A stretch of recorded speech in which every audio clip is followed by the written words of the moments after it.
Assalamualaikum warahmatullahi wabarakatuh. Salam sejahtera bagi kita semua. Perkenalkan, nama saya Sari Mariana dengan NIM 6424026, Program Studi Manajemen. Pada kesempatan kali ini, saya akan membahas analisis brand, yaitu merek Cleo. Kita akan lihat bagaimana Cleo bisa bertahan dan berkembang di tengah ketatnya persaingan pasar air minum dalam kemasan atau AMDK.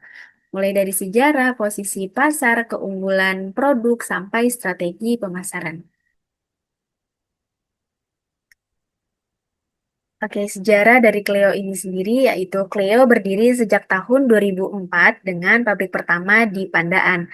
Pada tahun 2012, mereka menjadi pelopor galon berhandle pertama di Indonesia dan yang penting itu bebas BPA.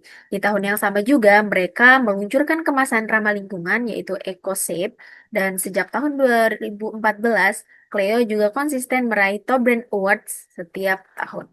Artinya, Cleo bukan hanya berkembang secara produk, tapi juga berhasil menjaga kepercayaan konsumen lewat inovasi dan konsistensi kualitas. Nah, di sini ada analisis kompetitor. Kalau kita lihat dari Top Brand Index, Cleo ini ada di posisi ketiga dengan angka 5,20%. Mereka bersaing dengan Aqua sebagai market leader dan Le Mineral yang cukup agresif dengan pesan air sehatnya. Tapi Clio tidak sekedar bersaing dalam perang harga. Mereka memiliki posisi unik sebagai air minum premium dengan keunggulan teknologi pemurniannya.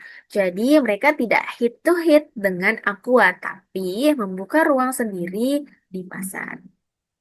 Selanjutnya di sini ada versus Aqua dan Club. Persaingannya yaitu Cleo menempati posisi lebih premium dengan persepsi kualitas yang lebih tinggi, sehingga tidak terjebak dalam perang harga di segmen bawah. Karena si Cleo ini juga menempatkan posisi ketiga ya daripada Ades dan klub ini sendiri. Oke, next slide. Oke, selanjutnya di sini ada analisis keunggulan produk Cleo. Apa sih yang membedakan produk Cleo ini dengan produk-produk yang lainnya? Ada tiga keunggulan utama dari produk Leo ini. Yang pertama yaitu em, purifikasi 9 tahap yang mereka gunakan, mulai dari reverse osmosis, sinar UV, sampai ozonisasi. Proses ini memastikan air yang dihasilkan benar-benar murni. Lalu dari segi kemasan juga aman karena tutup botolnya kedap, jadi tidak mudah terkontaminasi. Selain itu ada varian Close Essence di mana air ini memiliki rasa buah alami tanpa kalori, sangat cocok untuk kalangan konsumen muda. Sesuai teori Kotler, keunggulan kompetitif muncul dari produk yang punya nilai unik dan Clio berhasil membuktikannya. Oke, di sini ada ceruk pasar Cleo ya. Cleo punya strategi pasar yang jelas, terutama keluarga urban dan profesional muda yang berusia 18 tahun hingga 45 tahun, khususnya yang tinggal di perkotaan dan semi-urban. Konsumennya umumnya mereka itu peduli terhadap kesehatan dan gaya hidup yang bersih. Jadi, Cleo ini menempatkan diri sebagai brand premium berteknologi tinggi untuk gaya hidup yang sehat. Segmen ini tuh memang tidak terlalu luas ya, tetapi punya loyalitas dan daya beli yang tinggi. Nah, di sini ada diferensiasi produk yang dimana selain teknologi pemurnian, Cleo ini punya banyak keunggulan praktis. Contohnya Smart Handle yang memudahkan konsumen saat mengangkat. Produk mereka juga bebas BPA, jadi aman untuk semua kalangan termasuk anak-anak dan ibu hamil. Botolnya juga mudah diremukin, jadi lebih efisien saat dibuang dan ramah lingkungan. Dari sisi distribusi, Cleo juga sudah mulai aktif masuk ke kanal digital. Jadi, diferensiasinya tidak hanya di teknologi, tapi juga kenyamanan dan keamanannya juga diutamakan. Hanya di sini ada strategi promosi. Cleo saat ini sudah menjalankan berbagai strategi promosi mulai dari digital marketing, kolaborasi influencer kesehatan, sampai menjadi sponsor di berbagai acara olahraga. Nah, dari strategi ini sebenarnya bisa lebih kuat lagi ya dengan menggabungkan konten marketing edukatif dan experiential marketing.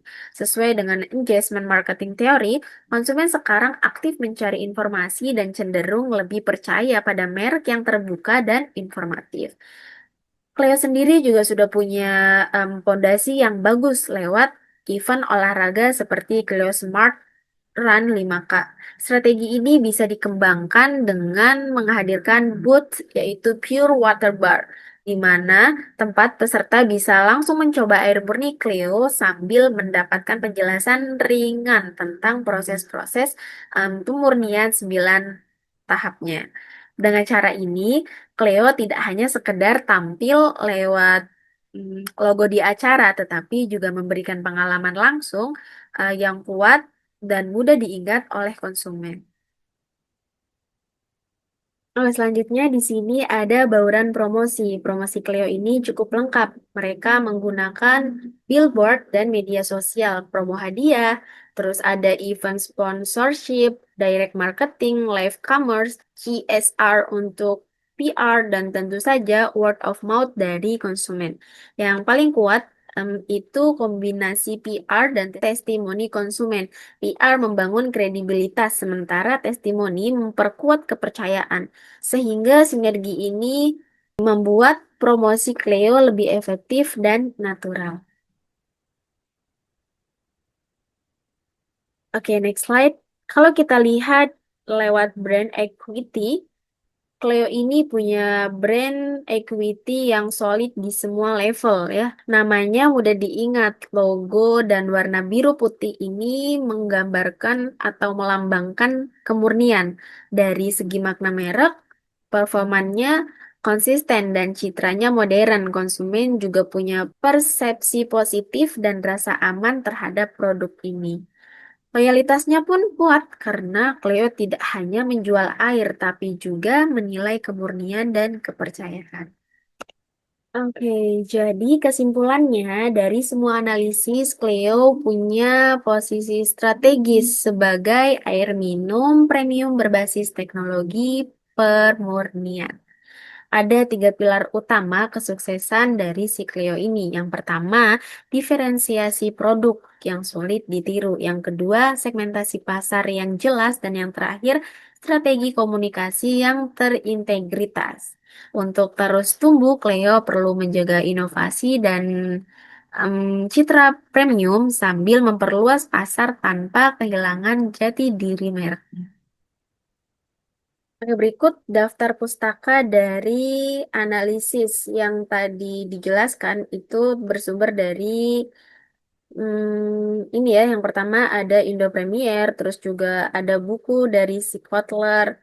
Yang ketiga itu dari website resmi Cleo dan ada juga dua jurnal dari Mbak Putri dan juga Ekawati dan yang terakhir ini menggunakan Top Brand Index 2025. Baik, sekian presentasi saya mengenai analisis brand Clio. Semoga pemaparan ini bisa memberikan gambaran tentang bagaimana sebuah merek membangun posisi kuat di pasar yang kompetitif. Terima kasih atas perhatiannya, tetap sehat dan tetap murni bersama Clio. Bye-bye.